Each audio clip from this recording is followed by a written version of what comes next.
বর্তমান সময়ে প্রযুক্তি দুনিয়ায় সবচেয়ে আলোচিত একটি অ্যাপ ডিপসিক।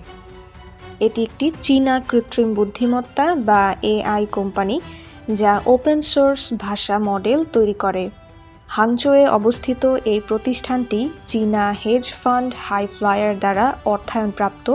এর সহ প্রতিষ্ঠাতা লিয়াং ওয়েনফেং 2023 সালে কোম্পানিটি প্রতিষ্ঠা করেন।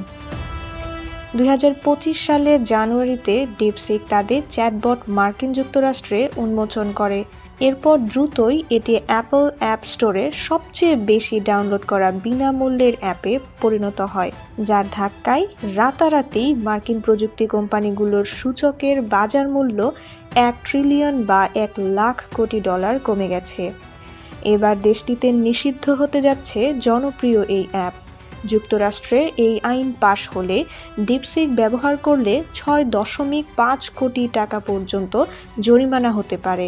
শুধু তাই নয়, 20 বছর পর্যন্ত কারাবাস হতে পারে।